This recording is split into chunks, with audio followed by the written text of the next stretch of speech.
വിശുദ്ധ മത്തായി എഴുതിയ സുവിശേഷം അധ്യായം 8. കുഷ്ഠരോഗി സുഖപ്പെടുന്നു. യേശു മലയിൽ നിന്ന് ഇറങ്ങി വന്നപ്പോൾ വലിയ ജനക്കൂട്ടം അവനെ അനുഗമിച്ചു. അപ്പോൾ ഒരു കുഷ്ഠരോഗി അടുത്തു വന്ന് താണു വണങ്ങി പറഞ്ഞു, കർത്താവേ, അങ്ങേക്ക് മനസ്സുണ്ടെങ്കിൽ എന്നെ ശുദ്ധനാക്കാൻ കഴിയും.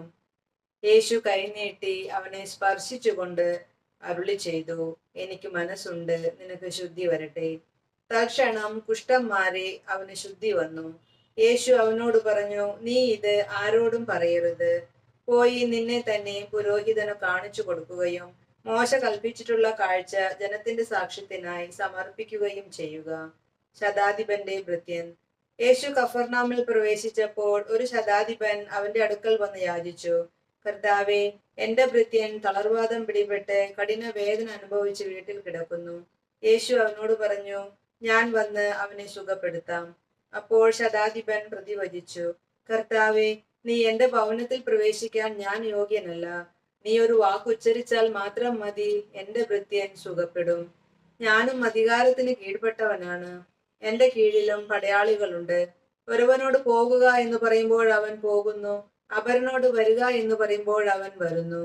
എന്റെ ദാസനോട് ഇത് ചെയ്യുക എന്ന് പറയുമ്പോൾ അവൻ അത് ചെയ്യുന്നു.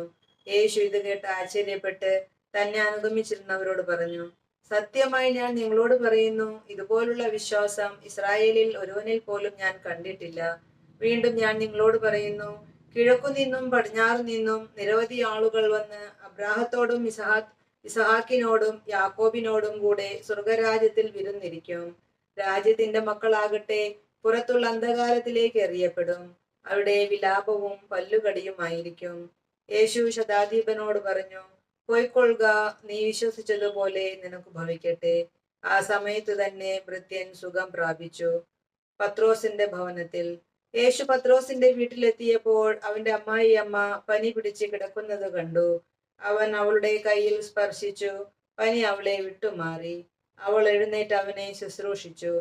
സായാഹ്നമായപ്പോൾ അനേകം പിശാചുബാധിതരെ അവർ അവന്റെ അടുത്ത് കൊണ്ടുവന്നു. അവൻ അശുദ്ധാത്മാക്കളെ വചനം കൊണ്ട് പുറത്താക്കുകയും എല്ലാ രോഗികളെയും സുഖപ്പെടുത്തുകയും ചെയ്തു. അവൻ നമ്മുടെ ബലഹീനതകൾ ഏറ്റെടുക്കുകയും രോഗങ്ങൾ വഹിക്കുകയും ചെയ്തു എന്ന് യേശയ്യാ പ്രവചിച്ചത് അങ്ങനെ നിറവേറി. ശിഷ്യത്വം ത്യാഗം ആവശ്യപ്പെടുന്നു. തന്റെ ചുറ്റും പുരുഷാരം കൂടുന്നത് കണ്ടപ്പോൾ മറുകരയ്ക്ക് പോകാൻ യേശു കൽപ്പിച്ചു. ഒരു നിയമജ്ഞൻ അവനെ സമീപിച്ചു പറഞ്ഞു, ഗുരു, നീ പോകുന്നിടത്തെല്ലാം ഞാൻ നിന്നെ അനുഗമിക്കും. യേശു പറഞ്ഞു, കുറുനരികൾക്ക് മാളങ്ങളും ആകാശപ്പറവുകൾക്ക് കൂടുകളുമുണ്ട്, എന്നാൽ മനുഷ്യപുത്രന് തല ചായ്ക്കാൻ ഇടമില്ല. ശിഷ്യന്മാരിൽ മറ്റൊരുവൻ അവനോട് പറഞ്ഞു, കർത്താവേ, പോയി എന്റെ പിതാവിനെ സംസ്കരിച്ചിട്ട് വരാൻ എന്നെ അനുവദിക്കണമേ. യേശു പറഞ്ഞു, നീ എന്നെ അനുഗമിക്കുക. മരിച്ചവർ തങ്ങളുടെ മരിച്ചവരെ സംസ്കരിക്കട്ടെ. കൊടുങ്കാറ്റിനെ ശാന്തമാക്കുന്നു. യേശു തോണിയിൽ കയറിയപ്പോൾ ശിഷ്യന്മാർ അവനെ അനുഗമിച്ചു. കടലിൽ ഉഗ്രമായ കൊടുങ്കാറ്റുണ്ടായി. തോണി മുങ്ങത്തക്ക വിധം തിരമാലകൾ ഉയർന്നു. അവൻ ഉറങ്ങുകയായിരുന്നു. ശിഷ്യന്മാർ അടുത്തു ചെന്ന് അവനെ ഉണർത്തി അപേക്ഷിച്ചു, കർത്താവെ, രക്ഷിക്കണമേ, ഞങ്ങൾ ഇതാ നശിക്കുന്നു. അവൻ പറഞ്ഞു, അല്പവിശ്വാസികളെ, നിങ്ങൾ എന്തിനു ഭയപ്പെടുന്നു? അവൻ എഴുന്നേറ്റ് കാറ്റിനെയും കടലിനെയും ശാസിച്ചു. വലിയ ശാന്തതയുണ്ടായി. അവർ ആശ്ചര്യപ്പെട്ടു പറഞ്ഞു, ഇവൻ ആര്? കാറ്റും കടലും പോലും ഇവനെ അനുസരിക്കുന്നുവല്ലോ. പിശാചുബാധിതനെ സുഖപ്പെടുത്തുന്നു. യേശു മറുകരെ ഗദാറായുടെ ദേശത്തെത്തിയപ്പോൾ ശവക്കല്ലറുകളിൽ നിന്നിറങ്ങി വന്ന രണ്ടു പിശാചുബാധിതർ അവനെ കണ്ടുമുട്ടി. ആർക്കും ആ വഴി സഞ്ചരിക്കാൻ സാധിക്കാത്ത വിധം അവർ അപകടകാരികളായിരുന്നു. അവർ അട്ടഹസിച്ചു പറഞ്ഞു, ദൈവപുത്ര, നീ എന്തിന് ഞങ്ങളുടെ കാര്യത്തിൽ ഇടപെടുന്നു? സമയത്തിനു മുമ്പ് ഞങ്ങളെ പീഡിപ്പിക്കാൻ നീ ഇവിടെ വന്നിരിക്കുകയാണോ? അവരിൽ നിന്ന് അല്പം അകലെ വലിയൊരു പന്നിക്കൂട്ടം മേയുന്നുണ്ടായിരുന്നു. പിശാചുക്കൾ അവനോട് അപേക്ഷിച്ചു, നീ ഞങ്ങളെ പുറത്താക്കുന്നെങ്കിൽ ആ പന്നിക്കൂട്ടത്തിലേക്ക് അയക്കണമേ. അവൻ പറഞ്ഞു, പോയിക്കൊള്ളുവിൻ. അവ പുറത്തു വന്നു പന്നികളിൽ പ്രവേശിച്ചു.